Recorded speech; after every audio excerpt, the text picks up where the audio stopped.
રામનગરની નજીક Jim Corbett national park આ દેશનો પહેલો નેશનલ પાર્ક છે, 1936માં સ્થપાયેલો. ઉત્તરાખંડના રામનગર નજીક આ જંગલ આવેલું છે અને જગવિખ્યાત પ્રકૃતિવિદ અને શિકારી જીમ કોર્બેટના નામે એને જીમ કોર્બેટ નામ અપાયું છે. એના છેડે અહીંયા આહાના નામનો આ ભવ્ય રિસોર્ટ છે, જેમાં અમે આવી પહોંચ્યા છીએ અને અમને કહેવામાં આવ્યું છે કે હમણાં સાંજે અહીંયા પાછળના ભાગમાં હાથીઓ પાણી પીવા આવશે ત્યારે તમને કદાચ દેખાશે.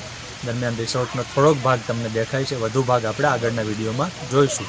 આ રિસોર્ટની બીજી વિશિષ્ટતા એ છે કે અહીંયા 100થી વધુ પ્રજાતિના પક્ષીઓ ખાલી રિસોર્ટમાં જોવા મળે, કારણ કે પાછળ તરત જ જંગલ છે અને અસંખ્ય જાતના પતંગિયાઓ પણ છે અને અહીંયા એના બોર્ડ પણ મૂક્યા છે કે કેટલા પક્ષીઓ અને કેટલા પતંગિયા છે, એટલે ઉતારા સાથે જંગલનું જ્ઞાન આપવાનું પણ અહીંયા કામ થાય છે. આ આહાના રિસોર્ટની પાછલી દિવાલ છે. પાછળ એક જાળી દેખાય, એની પાછળ બીજી જાળી છે, એટલે જંગલ કેટલું નજીક છે એ સ્પષ્ટ થાય છે. અને જંગલના કાંઠે જ આવા 4-4 બેડરૂમના વિલા બનાવેલા છે, જેમાં મહેમાનો ઉતરી શકે છે.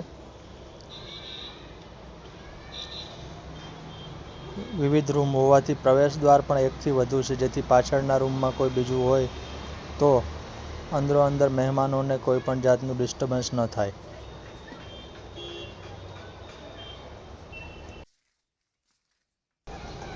રૂમ ખાસા મોટા છે અને અંદર ઘણી બધી સુવિધાઓ છે, તેનો ખ્યાલ આ વિડીયોમાં તમને મળે જ છે.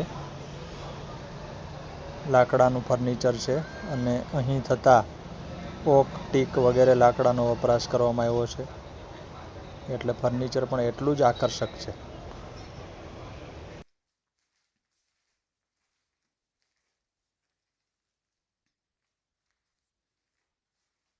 બારીમાંથી જ બહાર જંગલ દેખાય છે,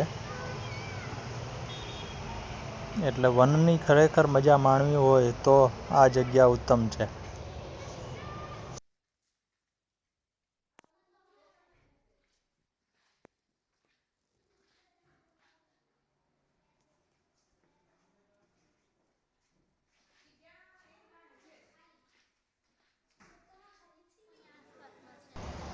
સ્વિમિંગ પુલના કાંઠે રેસ્ટોરન્ટ આવેલી છે. ખાસી મોટી અને વિશાળ જગ્યા છે. જાત-જાતની સ્થાનિક, નેશનલ, ઇન્ટરનેશનલ વાનગીઓ અહીં મળે છે.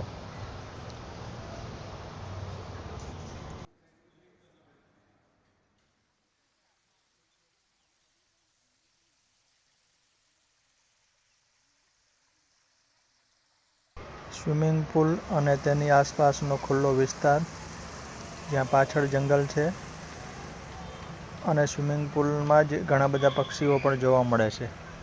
ઉપરાંત સાંજે કુમાઉના નૃત્યનો કાર્યક્રમ પણ યોજાય છે, કારણ કે આ વિસ્તાર મૂળભૂત રીતે કુમાઉ છે.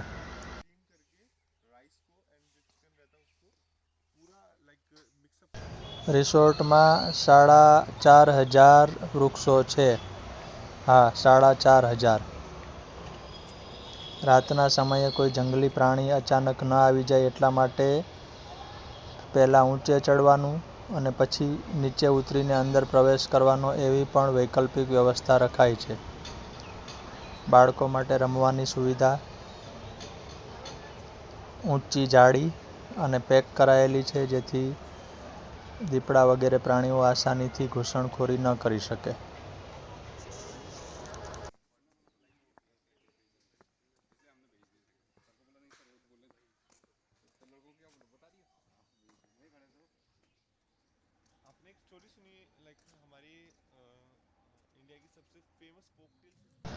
રિસોર્ટમાં ઠેર-ઠેર શાકભાજીનું વાવેતર થાય છે અને રસોડામાં ઘણી સામગ્રી અહીં ઉગાડેલી હોય એ જ વપરાય છે, એટલે ખાતી વખતે પણ તમને તાજગીનો અનુભવ થાય. આ સિંદૂરનું વૃક્ષ છે. સિંદૂર આપણે સૌ જાણીએ છીએ ને હવે તો બજારમાં કૃત્રિમ સિંદૂર મળે છે, પણ ઓરિજિનલ સિંદૂરનું વૃક્ષ જેના ઉપર ફળ ઉગે, એ ફળમાં બિયા હોય છે. આ રીતે બિયા બહાર કાઢી અને એને ચોળવામાં આવે એટલે સિંદૂરનો લાલ કલર તુરંત દેખાય. જોઈ લ્યો આ ડેમો.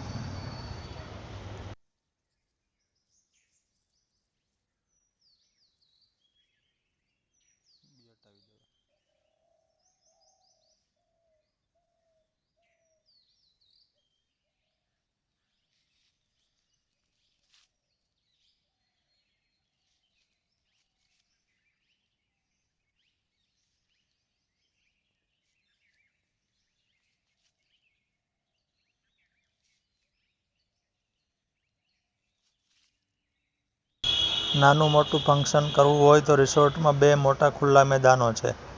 એક મેદાન નાનું છે અને આ ખાસ્સું મોટું છે. રિસોર્ટના દરેક બ્લોકને પ્રકૃતિ સંબંધિત નામ આપી દેવામાં આવ્યા છે. એ વાંચીને પણ વન્યજીવો કે વૃક્ષો વિશેની આપણી જાણકારીમાં વધારો થાય.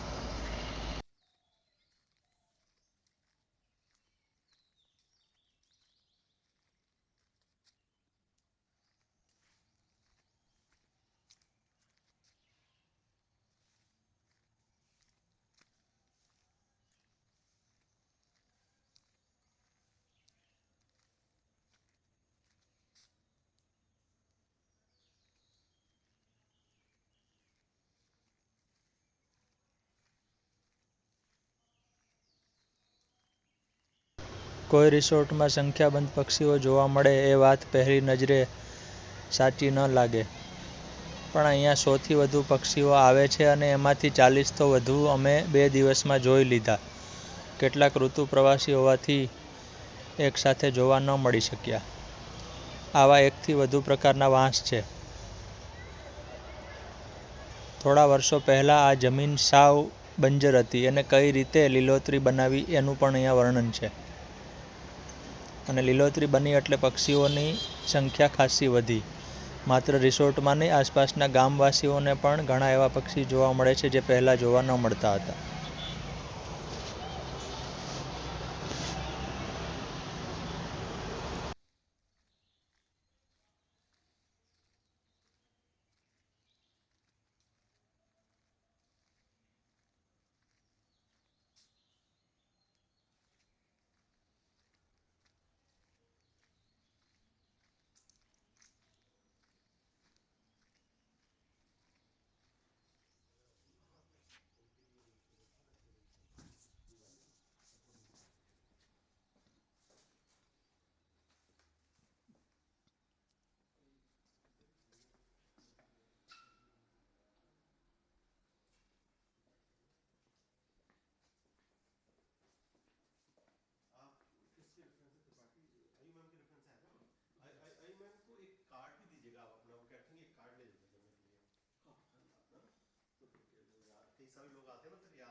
જન્મદિવસ કે એનિવર્સરી વગેરે પ્રકારની પાર્ટીનું આયોજન અહીં થાય છે. અહીંના મહેમાન કેટલા પતંગિયા બને છે એની વિગતો.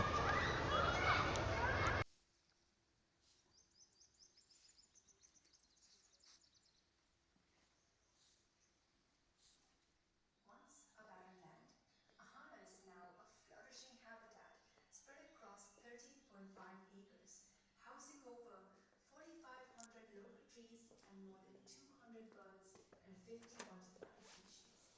Every corner of the resort reflects the deep-rooted commitment toward green life.